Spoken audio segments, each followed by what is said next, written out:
Probably about 10 years. Okay. Yeah. And it's just I've been building it up more and more over the past several years, just to make him more aware of who Krampus is and the German culture behind it. Okay. And the fact that, you know, the media always portrays Krampus as a bad guy, but he's not a bad guy because he just punishes the naughty. He doesn't do anything to hurt, you know, the innocent children. Okay. And that's why I do Toys for Tots too every year, is because, you know, just because the naughty children deserve to be punished, and nice children deserve to have some magic in Christmas too.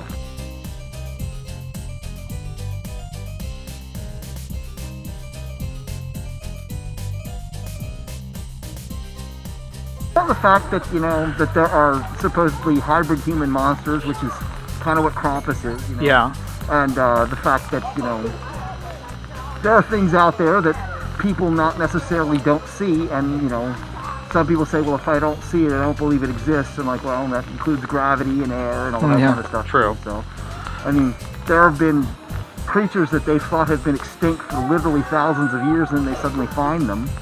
So, you know, I like the whole idea of the fact that, you know, even if magic isn't real, but there should be some source of wonder still in the world.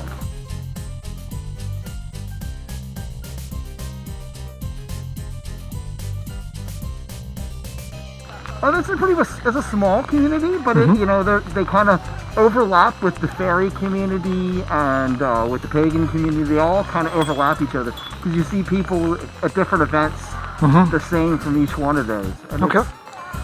They're very open-minded, caring group of people that they like to have fun, and it's just, you know, the world is you know, it's not exactly the nicest place anymore.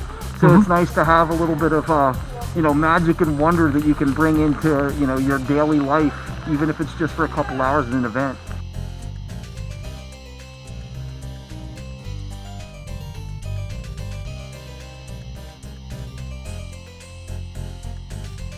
I have not, but I actually have a friend of mine who owns a diving service who has.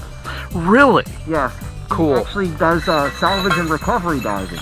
Okay. And he was actually, you know, and he also does insurance.